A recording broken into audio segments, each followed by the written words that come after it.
because over the next 5 years, they paid down that loan. And we know how appreciation works. The appreciation Mm-hmm. went up. They struck at the right opportunity and walked away with a significant amount of money that they can put into their family's future, all on the benefits of that they receive from being a service member. My name is Kevin McIntosh, and this is The Closing Table, where we talk to experts about their experience in real estate all across the country. Let's go.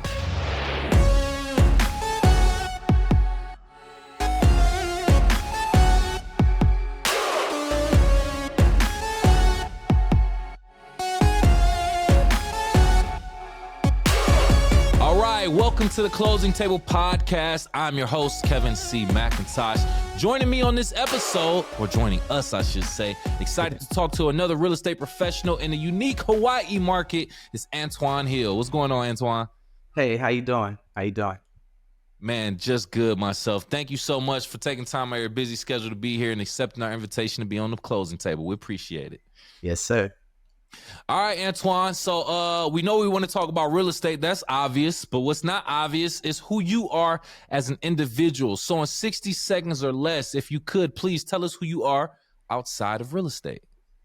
Excellent. Yeah, for sure. Well, I'm Antwaun Hill, originally from the East Coast of the United States, but the military and DOD is what actually brought me here to Hawaii. I served about 13 years in the Army. I got out in 2013 and became a DOD contractor. I did that for about 10 years. And then that's what brought me to Hawaii in 2016. And just like most people, when I arrived in Hawaii, I just simply fell in love. It's a beautiful place. And on top of that, I was able to meet my beautiful wife, and bring my beautiful wife here to Hawaii with me. And in 2021, we had our son. So at that Congratulations. Point, thank you. He's 2.5 right now. That was a really, really significant point in my life. I had already done about 20 some odd years in a prior career. So I chose to join my wife in real estate. So I put that career behind me and became a real estate agent because it allows me to help families, but also gives me the time and flexibility that I need to be the family and father that I want to be. 100%, man. I would agree with that. Man, first and foremost, thank you for your service. Always like to acknowledge that. Thank you for your service. And also, a 2.5-year-old, man. I had my son, my first child, my son in 2021 to October, man. So he's 2 years old. And he is tearing the house up. So I completely understand where you are right now. I get it. Busy bodies. Well, good, yes. Man. I like to talk to family men, people who are professionals and still get their work done and be successful. Good. So let's move forward and talk about your real estate profession, your real estate business. If you can, describe it for us and hit on a few key points. How long you've been licensed, what you consider your niche, and or notable achievements. Excellent. Yeah. So as I mentioned, I left my previous career in 2021. So I've been licensed for a little over 2 years now. So, and it's been a blur. It's just been a blaze. As you know, the last 2 years just in the market have been a roller coaster in itself. So my first year in real estate has been completely different from my second year in real estate, but still excited and things are going well. As far as my niche, I think my niche is what makes me relevant in this market because as I mentioned, prior to being a real estate agent, I was with the DOD. So I have a lot of experience working with DOD personnel. I understand the lingo, the lifestyle, and I also have life experiences, whether good or bad, that I feel help me benefit in sharing information with veteran active duty members. So I actually feel that my niche is helping active duty military veterans on a piece of the country that they defend. But I choose to do so by educating them through the power that they have through their VA home loan and the BAH. In fact, I have a saying. I say, generally speaking, we know BAH stands for Basic Allowance for Housing, but I like to think that it means buy a house. It's tax-free income. I was going to say the same thing. Yeah, that's a good one. I was thinking the same thing. It's like they're telling the service member what to do, and it's just me. Yep. I want to educate them on how to leverage their benefits to help them own a piece of the country that they defend, but also help prepare them and secure their financial future. Man, I love to hear that, man. I love to hear that first and foremost. Yeah, I'm a very good advocate, or I'm an advocate for our veterans, making sure they take advantage of those benefits that they are entitled to. And it takes agents like yourself to make sure that type of thing is being taken care of. So kudos to you doing the good work out there and making sure our veterans are taken care of, right? So Yes, sir. we, You we know you that did. you're in Hawaii. Oh, go ahead, please. No, you asked for a story, and I have a story to Ah, caveat off of that. So, okay. on me personally, I did not use my VA home loan while I was in the military, and I'm not afraid to say that. Mm, 13 years, and I didn't use my home loan until I got out. Right now, I do have a friend. My first transaction, I'm very fortunate of a battle buddy of mine in the military. She allowed mhm, me to sell her house. And at that time, it was very, very good market. And it was a 5 bedroom, 4 bedroom, 5 bedroom, 4 bath house, huge house. First transaction, I was very nervous, obviously, but I appreciate the friend giving me an opportunity because it got my name out there. And the greatest thing about it is I was able to help them get $200,000 more than the asking price for their home. And that's what I mean by helping or securing your financial future and using your benefits to be able to leverage that. So they use their home loan to purchase the home. They use BAH tax-free income to pay for the home, which brings us into the amortization because over the next 5 years, they paid down that loan. And we know how appreciation works. The appreciation mhm. went up. They struck at the right opportunity and walked away with a significant amount of money that they can put into their family's future, all on the benefits of that they receive from being a service member. Mr. Hill, did I hear you correctly? Hold on. Well, let's run the tape back. Did you say you helped the client get $200,000 over asking? Tell me I heard that. Tell me that was a mistake. No, that was not a mistake. That's the Hawaii. $200,000 over asking? Oh Yes. my, what are you doing? That Well, is it was the crazy. market. It was the market at that time. I can say that. But one thing about Hawaii is Hawaii generally performs better in a down market and responds more quickly when the market begins to turn up. So that's I kind can of, I see that. had that plan in my advantage as Right, well. right, right. But being that it was a very good friend from the military, lifelong friend, and I was Hmm. able to help them achieve such a significant thing that helps them in their future. I mean, that was the best way to introduce me Man. to the real estate industry. And that was your first transaction, you said? That was my first sale. Yes, my first listing. Oh man, you the man.com. Oh, Antwaun, that's what's up, man. That's what's up. Beautiful story as to it speaks to your excellence, your professionalism, and how you succeed as a realtor, man. So thank you for sharing that. Thank you for sharing that. Now let's Yes. talk about your market, the Hawaii market. Break it down for us, for people like myself who have not been there but aspire. Just describe it geographically first and foremost. Well, when we talk about Oahu has something that caters to everyone. It's very diverse and it feeds a array of interests and passions. So say, for example, if you love going to the beach, surfers, you have endless beaches. Obviously, we're island. We're surrounded by oceans. So we Mm-hmm. have Mm-hmm. endless amounts of beaches. But then also, if you want to do some hikes, we have mountains and things of that nature. So for people in outdoors enthusiasts, we have things for them. We have history buffs. You have Pearl Harbor and the USS Arizona Memorial. If you want to take a look at World War II history, and obviously that's why we have a large military presence here in Hawaii as Mm-hmm. well. But then did you know that Hawaii has the only active royal palace in the United States of America? It's called the Iolani Palace. So it's a lot Mm. of history here in Hawaii. But then you also have nature. If you're a nature enthusiast, you have hikes. Diamond Head being one of the more popular, and just views, amazing views. So Hawaii offers you a multitude of things for different people in interests. As far as Love that.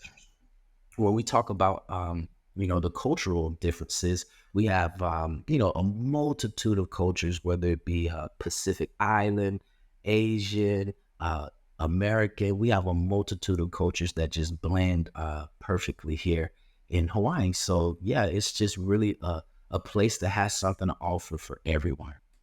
Man, look, I heard good things about the foliage also, like just so many different reasons to be there and just enjoy the atmosphere. I'm just trying to take myself there mentally. I was trying to do that while you was describing it. Man, because we Well, got cold here. Antwaun, man, we getting a winter storm. We're supposed to get 5 inches by the weekend. I know you're not experiencing that in Hawaii, so I want to take myself there. But thank you for describing it, man, because like I said, that's a place that's usually a destination of a bucket list for a lot of people. You know, a mhm, lot of people have not from the mainlands, I should say, aspire to go to Hawaii and enjoy themselves. But that's thank very you. true. Now I want to dive into that same market, but let's talk about the economics in regards to real estate there. What can you tell us about real estate data in that market? Average list price, average sale price, days on market, any information you can give us, please. Well, when we talk about the homes for single family homes that are listed versus their actual sale price, as of 2023, December 2023 specifically, single family homes averaged about 98.3% of the original list price, and condos averaged about 97.9. Now, remember when I was speaking, I said in a down market, Hawaii tends to perform better, and that's Mm-hmm. an example. Single family homes have 90 have gotten 98.3% of their list price. But in a lower market, it was above 100%. In a lower interest rate market, it was above 100%. That's And then when we crazy. talk about the sales for single family homes between compared to 22 December and 2023 December's, the median single family home price has only dropped about 5.1%. That's it, just Really? 5%. When we think about the mainland markets, I mean the numbers are far different from how Hawaii, and same thing with condos around the same amount. So the our market performs better in a down market and responds better when the market upturns. So when you're a veteran and you have a benefit like the VA home loan that allows you to purchase a home with zero money down, but then you also have a Mm-hmm. benefit as buy a house or basic allowance for housing that is Mm-hmm. 100% tax free to put into your living accommodations. It really is a no-brainer to put those two benefits together and purchase a home, because when with those type of numbers you're almost guaranteed a positive return on the back end. I want to ask this question. It just came to my mind. Now, I talked to a few agents, just maybe not even a handful of agents from the Hawaii market so far. And what you just said brought this question to me. Do you think there are more benefits out there available for military veterans to obtain a home in the Hawaii market more than actual natives in Hawaii? More benefits for them to obtain a home in that market. Actually, no, I don't feel that that is that would Good. be the case, because there's a Okay. multitude of affordable homes as well in the event that you, because of course we know with Hawaii you have a lot of investors coming in building high rises, and the Mm-hmm. price points are just kind of skyrocketing. But when we think about that, the government does have systems in place where if a developer comes, there are specific amounts of properties that are required to be affordable homes, and only people that meet a certain limit in income can qualify to purchase those homes. And to take things further, if you do purchase those homes, you have to keep those homes for a specific amount of time.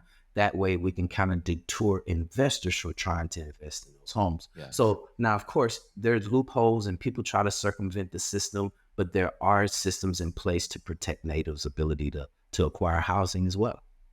Right.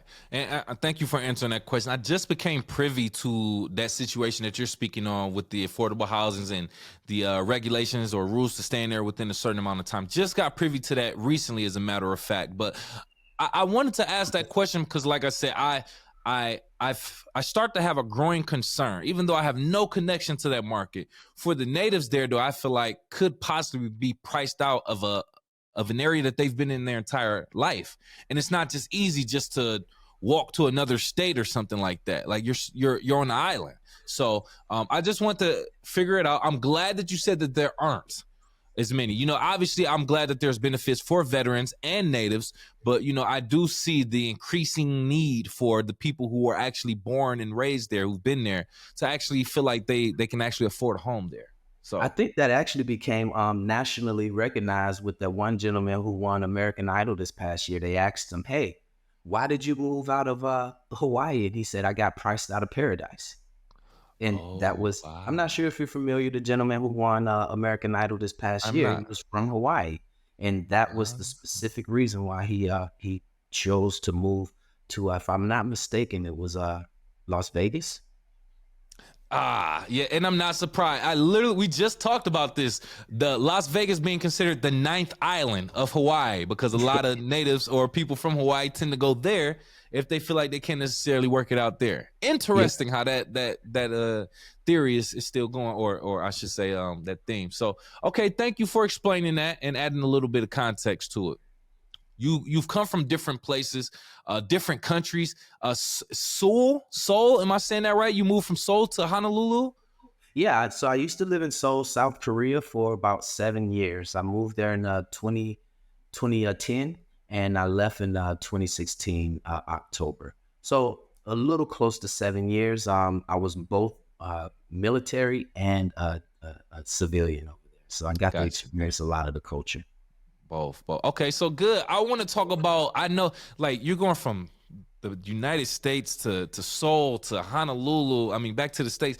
Can you talk about the shifts in culture, the culture shock, or just the differences between the residential properties or the landscapes between Seoul and even just in the mainlands or Honolulu specifically? Yes, yes, for sure. You know how they say New York is like a concrete jungle?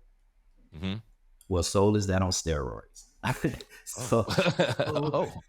yeah, Seoul is that on steroids. It is a city that never sleeps, literally never sleeps. And there are a lot of people in Seoul. So when we think about the real estate there, the residences, you're generally dealing with high rise apartments, smaller size. Well, actually, honestly, they do have large condos, but generally speaking, they're in high rises or um, individuals that are out away from the city. They kind of live in single family homes. Now, when we think Mm, about transitioning to Hawaii, with the amount of people in Korea, their whole focus is on efficiency, efficiency, got it. efficiency. Well, when you come to Hawaii, this is paradise. We kind of move a little slower. Life's a little more Mm-hmm. laid back. When we think about the Mm-hmm. real estate, you have more single family homes, larger living spaces. But I mean, I'm sorry,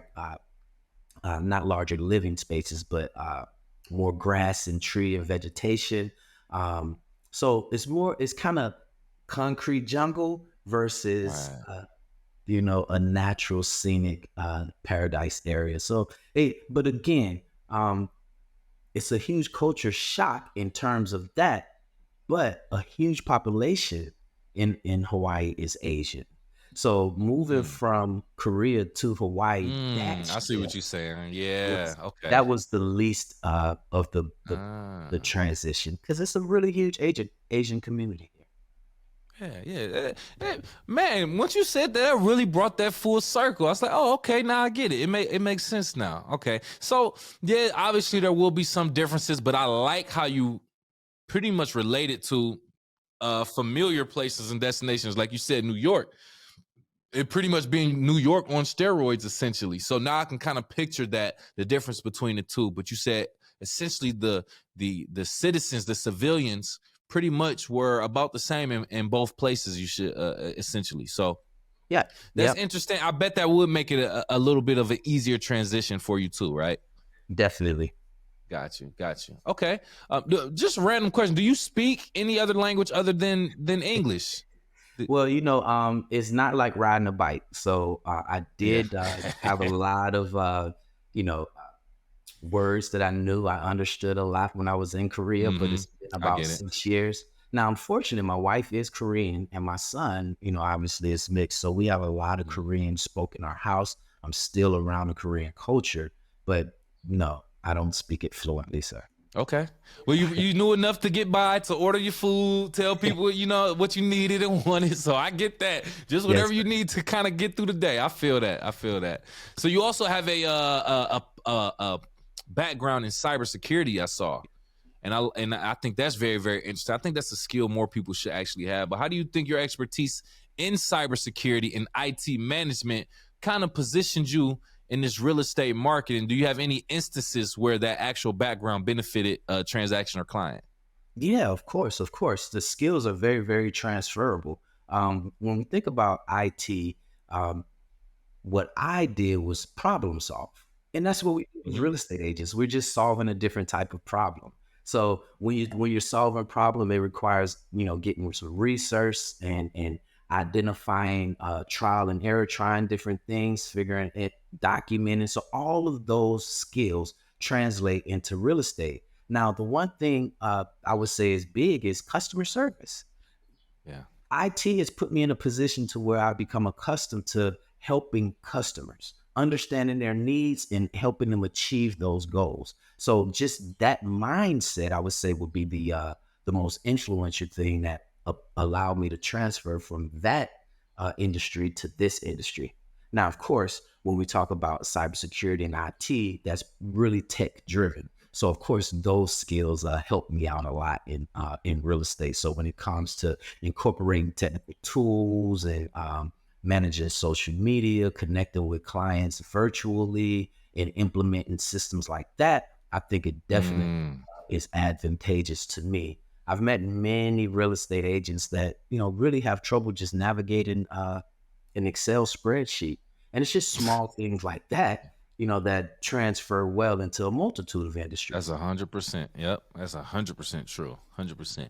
And now that you mentioned it and brought that up, see that kind of had me thinking because I know nowadays in luxury homes or just in homes in general, there's a lot more technology being incorporated into them. Smart doors, smart windows, smart lights, ovens, and thermostats and things of that nature. Have you had a client that did, or I believe you did, so you had a client that did have a home with a lot of technology integrated into, or have you had a client who wanted to integrate a lot of technology, and then were you able to help by any chance with that?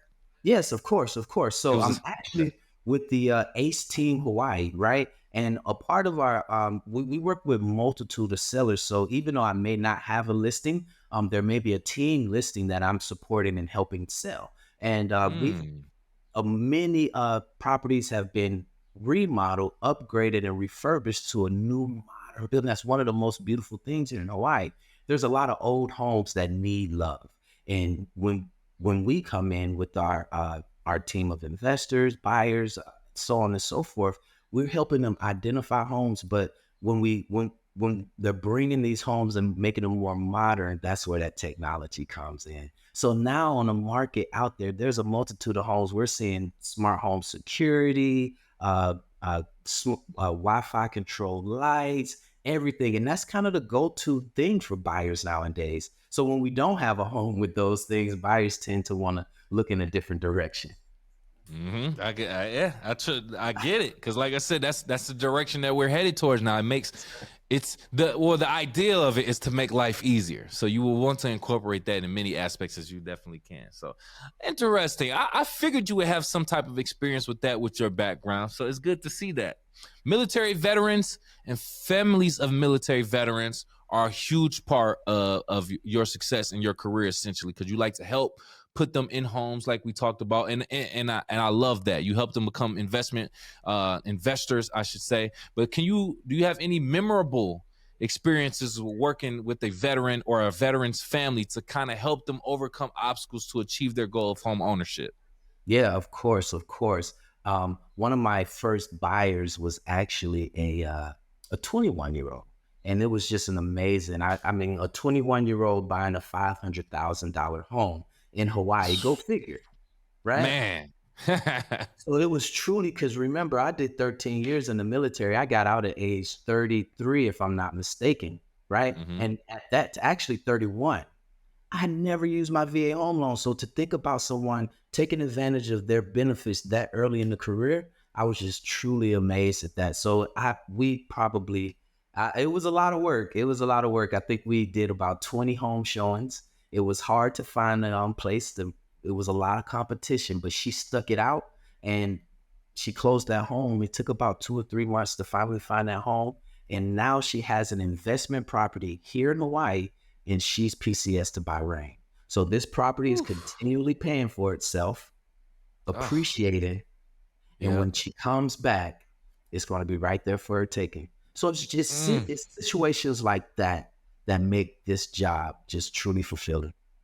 I know, man. I felt like I was part of that transaction as you was describing it, man. I felt like I helped her a little bit. But man, that is a beautiful story, man. Someone young, active, who is a veteran, served the country, and now you working to use those benefits in home ownership. And in a beautiful market like Hawaii.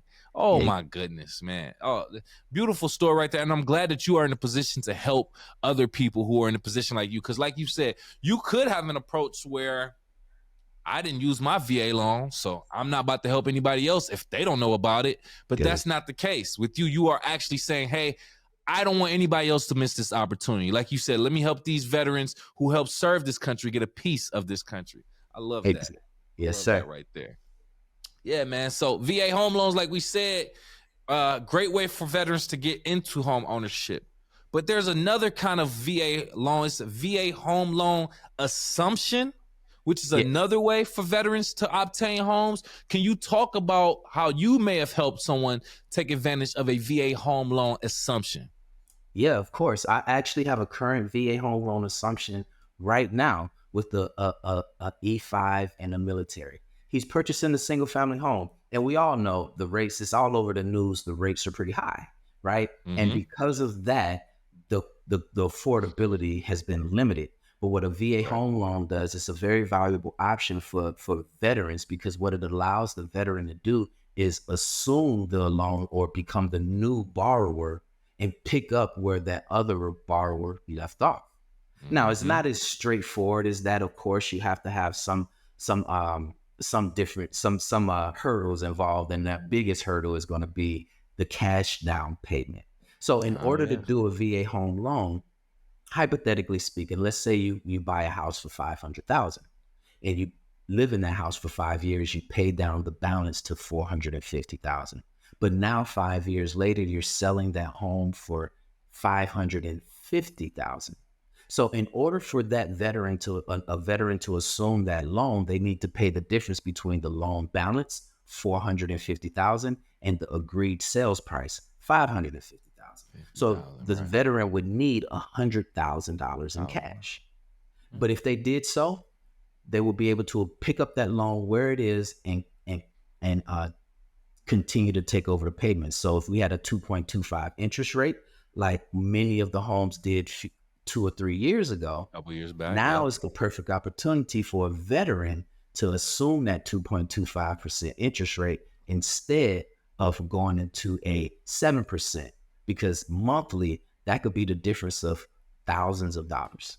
Yeah, yeah, yeah. I bet. Oh man, so that just says, man, extend a hand, meet new people. You just never know because I would never be privy to something like this. I don't even know how many people actually know about this. That's why it's important for you to actually explain this and give it a and put it on the platform because I think this is a great opportunity for people to get into home ownership, especially if you serve the country already. Make Yes. up the difference real quick. Use all the benefits that you can to kind of, help you financially. But why not go ahead and take advantage of it, especially if someone else is in a situation where they have to get out of it, they need to get out of it. You can help them and help yourself get in a lot easier. So thank you for providing that insight and that aspect also, because I think that needs to have a lot more light shined on it, Yes, or sir. shined on Yes. it, I should say. Real quick, this is super random. I hope you don't mind me talking about this. I did see a video of you in the recording studio. You were recording. I'm pretty sure this was you. You were in the studio. I think I heard you spit some bars too. Can you just talk about just for fun? Can you talk about the song that you were recording at the time? What are your aspirations when it comes to music? And do you have anything that you can share with us in regards to your talents? Well, I don't have any aspirations. When I'm just doing it for fun, I have been taking songs that I enjoy myself and changing the lyrics and converting them to relate to real estate. Oh, I And like that. Oh, that's what's so up.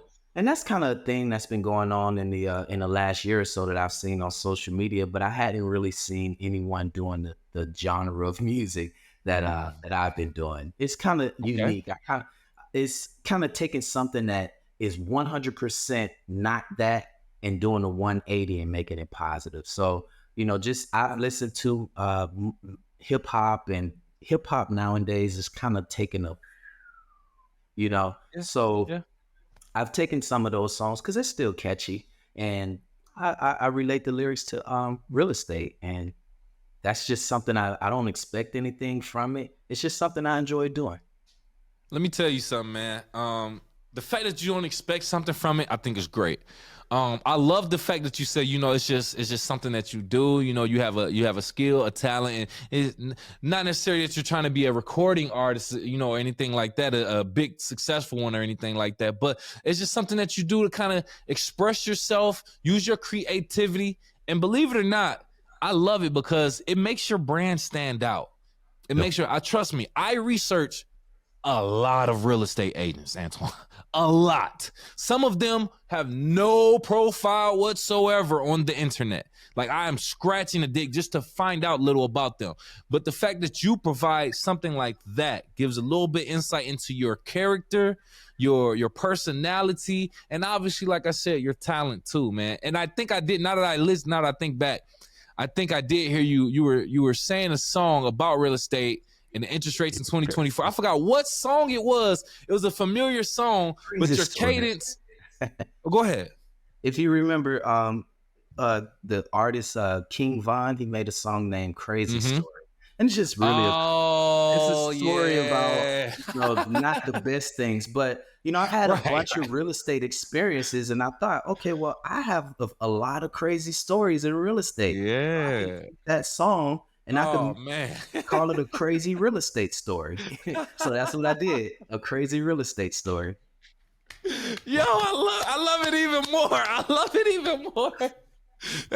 You took a King Von song and made it about real estate. It's Yes, man. superstar status right there. I love it, man. If you know, you know. Before we get out of here, Antwaun, if you don't mind, man, what movie, book, quote, philosophy can you share with us that helped shape or change your perspective professionally or personally? Well, my favorite quote comes from Muhammad Ali. It's kind of stuck with me. I have two favorite quotes.